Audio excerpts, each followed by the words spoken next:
أعوذ بالله من الشيطان الرجيم. بسم الله الرحمن الرحيم.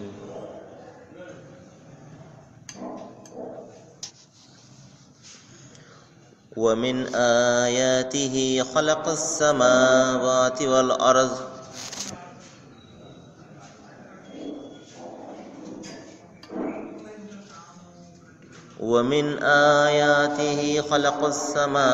والأرض وما بث فيهما من دابة وهو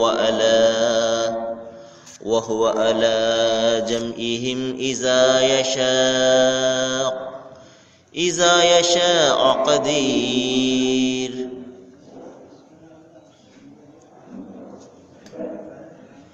صدق الله العظيم.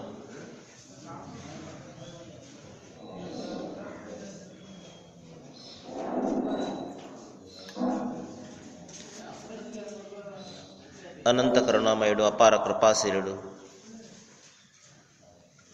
పాలకుడు, పోషకుడు,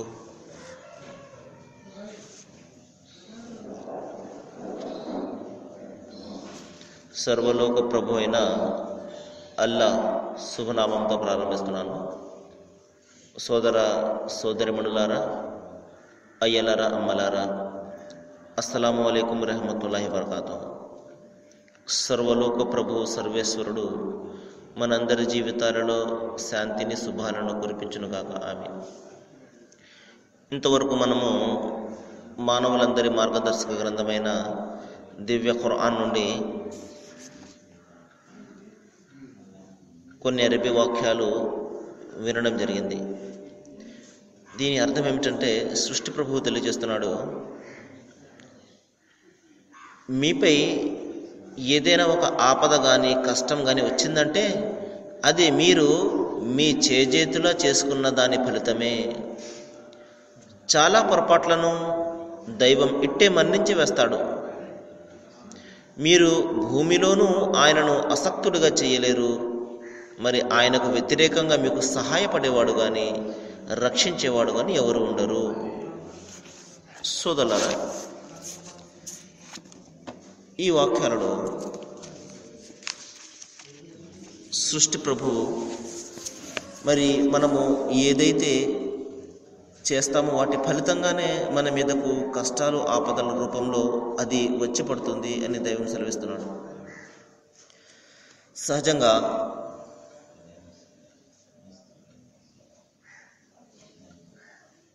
మరి ఒక నిజమైనటువంటి దైవ విశ్వాసి తనకు కష్టం వచ్చినప్పుడు, మరి ఏదైనా ఒక ఆపద వచ్చినప్పుడు దానికి కారణాలను అతను అన్వేషిస్తాడు.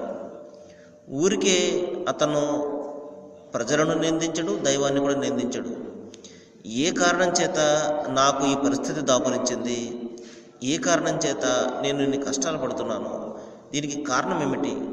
దైవానికి దూరంగా నేను వెళ్తున్నానా, లేకపోతే నా యొక్క విశ్వాసంలో కానీ, నా యొక్క ఆచరణలో కానీ, నా ఆరాధనలు కానీ ఏదైనా ఒక లోపం ఉన్నదా? ఈ విధంగా స్వయం పరిశీలన చేసుకుంటూ అతను ముందుకు వెళ్తుంటాడు.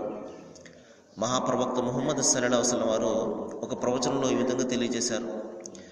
దైవం ఒక వ్యక్తికి స్వర్గాన్ని ప్రసాదిస్తాడు. ఆ వ్యక్తి ఎవడే ఉంటాడు అంటే, మరి అతను సత్యం మీద ఉన్నప్పటికీ కూడా వాదన చేయనివాడు. నిజమే, అతను మాట్లాడుతున్నది సత్యమే. కానీ ఎవరైనా మరి వాదిస్తూ ఉన్నప్పుడు మరి ఆ వాదనలో అతను ఎంత మాత్రం కూడా పడడు. నీకు ఒక నమస్కారం అయ్యా, నీకు ఒక సలాం అయ్యా అని చెప్పి అక్కడి నుంచి తప్పుకుంటాడు. ఇక ఇంకొక వ్యక్తిని దైవము స్వర్గంలో మరి మధ్యస్థానాన్ని ప్రసాదిస్తాడు. మరి అతను ఎవడే ఉంటాడు అంటే, మరి ఎన్నడూ కూడా అబద్ధాన్ని ఆడనివాడు. మరి మరొక వ్యక్తికి దైవం స్వర్గంలో ఉన్నతమైనటువంటి స్థానాన్ని ప్రసాదిస్తాడు. ఆ వ్యక్తి ఎవడే ఉంటాడు అంటే, మరి ప్రతి క్షణం కూడా తన యొక్క సంస్కరణ కోసము, తనను తాను బాగుపరచుకోవడం కోసము అతను కృషి చేస్తూ ఉంటాడు. తన యొక్క లోపాలను సరిదిద్దుకోవడానికి, మరి తాను చేస్తున్నటువంటి తప్పులను మరి సరిదిద్దుకుని జీవితంలో ముందుకు వెళ్ళడానికి ప్రయత్నం చేస్తుంటాడు. ఈ విధంగా తన ఆత్మ ప్రక్షాళన కోసము, తన సంస్కరణ కోసము, మరి తన తప్పులను దిద్దుకోవడం కోసము ఎప్పుడు కూడా తాపత్రయపడుతుంటాడు, తప్పిస్తూ ఉంటాడు. ఎవరైనా ఏదైనా అతను ఒక లోపాన్ని చెప్తే వెంటనే సరిదిద్దుకోవడానికి ప్రయత్నం చేస్తాడు. ఇటువంటి వ్యక్తికి దైవం ఉన్నతమైనటువంటి స్థానాన్ని ఇస్తాడు స్వర్గంలో అని చెప్పడం జరిగింది. అంటే దీని యొక్క ప్రధాన అర్థం, ఉద్దేశం ఏమిటంటే, మనిషి సహజంగా అనేక తప్పులు అతని ద్వారా దొరుకుతూ ఉంటాయి, అనేక పొరపాట్లు చేస్తూ ఉంటాడు. మరి అతని జీవితంలో కానివ్వండి, మరి జీవితంలో ప్రతి వ్యవహారంలో కానివ్వండి, మరి సహజంగా అనేక తప్పులు దొరుకుతుంటాయి. మరి ఎప్పుడైతే ఎవరైనా మీలో ఈ లోపం ఉన్నది అని చెప్పినప్పుడు సహజంగా అతను దాన్ని అంగీకరించడు, నువ్వెవడో నాకు చెప్పడానికి అన్నట్టుగా ఉంటాడు. కానీ ఒక దైవ విశ్వాసి ఏం చేస్తాడు అంటే, అరే నాలో ఈ లోపం ఉన్నదా అని అతను తనను తాను సరిదిద్దుకోవడానికి ప్రయత్నం చేస్తాడు. అయితే సహజంగా మన చుట్టూ ఉండే సమాజంలో మరి అతని సంస్కరణ నిమిత్తము చెప్పేవాళ్ళు తక్కువ ఉంటారు, కానీ విమర్శ ఎక్కువగా చేసేవాళ్ళు ఉంటారు సోదరులారా. కానీ ఆ విమర్శ కూడా అతన్ని సరిదిద్దే విధంగా ఉండాలి తప్పించి అతన్ని తప్పులను లోపాలను ఎత్తిదిద్ది మరి ఎత్తి పొడిచే రూపంలో ఎంత మాత్రం కూడా ఉండకూడదు. మహాప్రవక్త ముహమ్మద్ సల్లల్లాహు అలైహి వసల్లం వారు మరి చెప్పడం జరిగింది, మరి ఒక విశ్వాసి మరొక విశ్వాసికి అద్దం లాంటి వాడు. ఏ విధంగా అయితే మనము అద్దంలో చూసుకున్నప్పుడు మన యొక్క లోపం ఏ విధంగా అయితే కనబడుతుందో, మనము మన సాటి సోదరులలో చూసుకొని మన యొక్క తప్పులను సరిదిద్దుకుంటూ ఉండాలి. ఉదాహరణకు అతను పటిష్టమైనటువంటి దైవ విశ్వాసం గలవాడనుకోండి, మనము దానిని చూసి నేర్చుకోవాలి. అరే నా సోదరుడు ఎంత గొప్ప విశ్వాసాన్ని కలిగి ఉన్నాడే, దైవం ఒక్కని మీద భారం వేస్తాడే, ఎటువంటి కష్టాలు ఎటువంటి నష్టాలు మరి ఆపదలు వచ్చినప్పటికీ కూడా మరి అతను సహనాన్ని వహిస్తాడే, నేను కూడా వహించాలి అని అతను తన సోదరుని చూసి అతనిలో ఉన్నటువంటి మంచి గుణాలను పొందడానికి ప్రయత్నం చేస్తాడు. ఇదే విధంగా సోదరులారా, ఒక దైవ విశ్వాసి ప్రతి క్షణం కూడా తన బాగు కోసము, తన సంస్కరణ కోసము, మరి తన లోపాలను సరిదిద్దుకోవడం కోసము ప్రతి క్షణం కూడా మరి తాపత్రయపడుతూ ఉంటాడు, తప్పిస్తూ ఉంటాడు, ఆ విధంగా ప్రయత్నం చేస్తూ ఉంటాడు. ఈ విధంగా సోదరులారా, దైవము మరి ఇక్కడ అదే చెప్తున్నాడు, మీలో ఎవరైనా ఏదైనా పొరపాటు తప్పు చేశారనుకోండి, దాని ఫలితంగానే మీ మీదకు ఏదైనా ఒక ఆపద వచ్చి పడుతుంది అన్నారు అని ఇక్కడ దైవం చెప్పడం జరిగింది. మరొక సందర్భంలో సృష్టి ప్రభువు అంతిమ దైవ గ్రంథం ఖురాన్లో తెలియజేస్తున్నాడు, మా అసాబక మిన్ ముసీబతిన్ ఫమినల్లా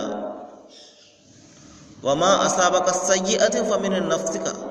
అంటే మీకు ఏ ఆపద కలిగినా అది మీరు స్వయంగా చేసుకున్న దాని ఫలితమే, మరి ఏ మంచి కలిగినా మరి అది దైవం తరపు నుండి వచ్చినదే అంటున్నాడు. అంటే మంచైనా చెడైనా ఆయన తరపు నుండి వచ్చేది, కానీ మనకు ఏదైనా ఒక ఆపద కలుగుతుందంటే దానికి కారణము మనం మాత్రమే అవుతాం అన్నమాట. అందుకనే ప్రవక్త ముహమ్మద్ సల్లల్లాహు అలైహి వసల్లం వారు చెప్పారు, ఒక విశ్వాసికి ప్రపంచంలో దైవము చిన్న చిన్న కష్టాలను పెడుతూ ఉంటాడు. ఎందుకంటే అతను చేసినటువంటి పొరపాట్లను ఈ విధంగా ప్రక్షాళన చేస్తూ ఉంటాడు. ఈ విధంగా అతని జీవితకాలంలోనే అతను చేసినటువంటి పొరపాట్లు, తప్పులు ఈ విధంగా మరి తుడిచిపెట్టుకుపోతాయి.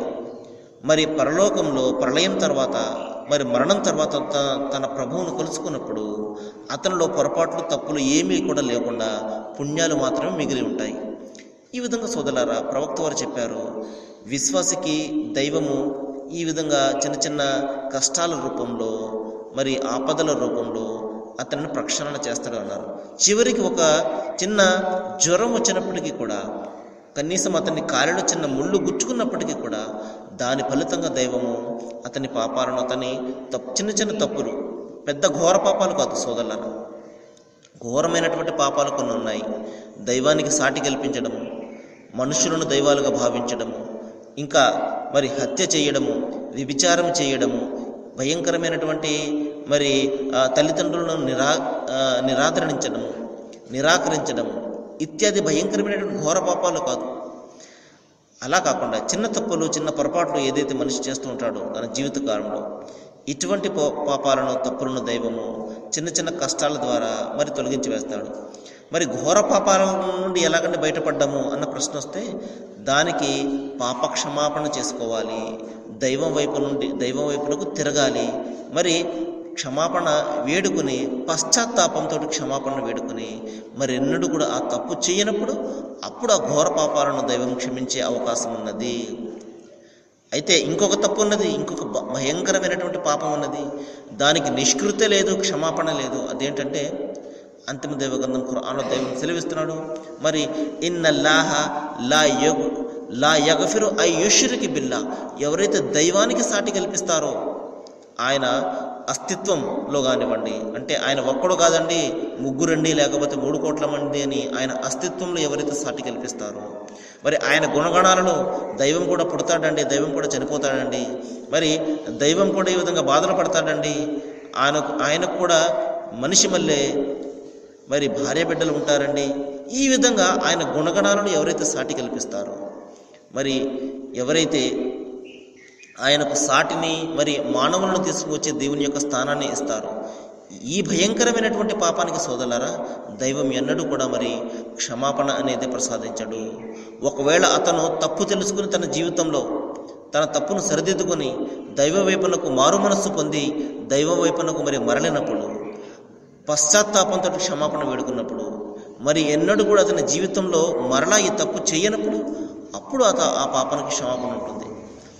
సరే సోదరులు, ఇక్కడ దైవము మరి చెప్తున్నాడు, యా అయ్యుహల్లజీన ఆమను తూబు ఇలల్లాహి తౌబతన్ నసూహా అంటున్నాడు. దీని అర్థం ఏమిటంటే, ఓ విశ్వసించినటువంటి ఓ ప్రజలారా, మీరు దైవం వైపునకు మరలండి, మరి చిత్తశుద్ధితో కూడినటువంటి పశ్చాత్తాపంతో అంటున్నాడు. పశ్చాత్తాపం ఏ విధంగా ఉండాలి? అందులో మరి చిత్తశుద్ధి ఉండాలి, కమిట్మెంట్ ఉండాలి. ఏదో ఆ క్షణానికి తప్పు తెలుసుకొని లెంపలేసుకుని తిరిగి మళ్ళా మామూలు జీవితాన్ని కొనసాగించడము, ఈ విధంగా పశ్చాత్తాపాన్ని మనము వేళాకోళంగా ఎంత మాత్రం కూడా మార్చుకోకూడదు. చిత్తశుద్ధి ఉండాలి, మరి నిర్మలమైన మనస్సు ఉండాలి, మరి ఆ మనసులో దైవం పట్ల భీతి కలిగి ఉండాలి. అరే దైవం నన్ను పట్టుకుంటాడే, మరణాంతరం నేను సమాధానం చెప్పుకోవాలి అన్న భీతి ఉండాలి, మరి భయం కూడా ఉండాలి, నరకం యొక్క శిక్ష మన కళ్ళ ముందు కదులుతూ ఉండాలి. ఈ విధంగా మరి కంపించిపోయి మనము దైవ వైపునకు చిత్తశుద్ధితోటి కూడినటువంటి పశ్చాత్తాపంతో ఆయన వైపునకు మరలినప్పుడు నిస్సందేహంగా ఆయన క్షమించేవాడు, మరి కరుణించేవాడు. ఎందుకంటే మన దైవము, మన ప్రభువు అనంతమైనటువంటి కరుణ గలవాడు. అందుకనే ముస్లిం సోదరులు ఏదైనా ఒక విషయాన్ని ప్రారంభించే ముందు బిస్మిల్లాహిర్ రహమానిర్ రహీం అంటారు. దీని అర్థం ఏమిటంటే, అనంత కరుణామయుడు, అపార కృపాశీలుడైన సృష్టి ప్రభువు దైవం పేరుతోటి అని అర్థం. ఈ విధంగా ఎందుకంటే ఆయన గుణగణాలలో మరి చాలా ప్రధానమైనటువంటి గుణం ఏమిటంటే క్షమించడము మరియు కరుణించడము. ఎందుకంటే ఆయన క్షమిస్తున్నాడు కాబట్టే మనం గాలిని పీల్చుకుంటున్నాం. సుమారు 190% మంది ఆయనకు వ్యతిరేకంగా ప్రపంచంలోకి జీవితం గడిపేవారే.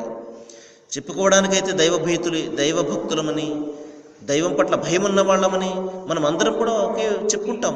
కానీ నిజంగా దైవానికి భయపడేవాడు, ఆయన ఒక్కనికి మాత్రమే ఆరాధనలు చేసేవాడు చాలా తక్కువ మంది మనకు కనబడతారు.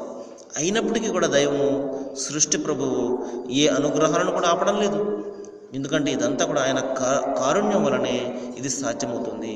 70 తల్లుల కంటే ఎక్కువగా ప్రేమను కలిగి ఉన్నాడు కాబట్టే తన సృష్టి నశించిపోకూడదని ఆయన మరి మనకు పైనుండి అనుగ్రహాలు కురిపిస్తున్నాడు సోదరులారా. అందుకనే ఆయన కరుణకు మరి అంతమనేది లేదు. అంతటి కరుణాకరుడు కృపాకరుడు కూడా మరి మన మీద ఆగ్రహాన్ని చెందుతాడు. అది ఎప్పుడంటే ఆయనకు సమానులుగా సాటిని కల్పించి మానవులను మనం దైవాలుగా ఆరాధించినప్పుడు. ఈ విధంగా సోదరులారా మరి దైవం చెప్తున్నాడు, మీరు మరలడం అంటే పశ్చాత్తాపం పడాలి. మరి మన యొక్క పాప పంకిలంలో మన జీవితం గడుస్తుంది. ప్రతి దినము కూడా అనునిత్యము కూడా తెల్లవారి దగ్గర నుండి కళ్ళు తెరిచిన దగ్గర నుండి తిరిగి మనం పడుకునే వరకు కూడా అనేక రకాల తప్పులు మన నుండి దొర్లుతుంటాయి. ఎంతటి దైవభీతిపరుడైనప్పటికీ కూడా ఈ విధంగా మన చేతల ద్వారా కానీ, మాటల ద్వారా కానీ, కళ్ళ ద్వారా చూడండి సోదరులారా, ఈ విధంగా మన కళ్ళ ద్వారా ఎంత భయంకరమైనటువంటి చెడుకు మనము పాల్పడుతుంటామో మరి ఎంత మాత్రం కూడా మనము ఆలోచన చెయ్యము. మరి మనకు బైబిల్ గ్రంథంలో క్రీస్తు యేసు చెప్తారు, నీవు స్త్రీని మోహపు చూపుతో చూడడం కూడా మరి కళ్ళ వ్యభిచారానికి సమానము అన్నారు. ఈ విధంగా మనం చూస్తుంటాము. మరి కళ్ళు ఆర్పకుండా మరి రోడ్డు మీద పోయే స్త్రీలను మరి చూడడము చాలా అత్యంత సహజంగా జరిగిపోతూ ఉంటుంది. దీనికి కూడా దైవం పట్టుకుంటాడు. నిశ్చయంగా మీ కళ్ళ గురించి, మీ చెవుల గురించి విచారణ జరుగుతుంది అని దైవం చెప్పడం జరిగింది.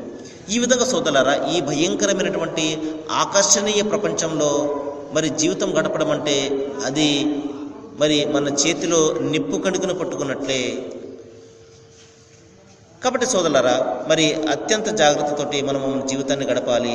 ఈ ప్రాపంచిక తలుకు బెళుకులలో మన జీవితము పడకుండా అత్యంత జాగ్రత్తతోటి మరి మనము దైవానికి దూరమయ్యే పనులకు చాలా దూరంగా ఉండి సోదరులారా మనం మన జీవితాన్ని గడపవలసి ఉంటుంది. సరే, మరికొన్ని విషయాలు మనము రేపు మాట్లాడుకుందాము.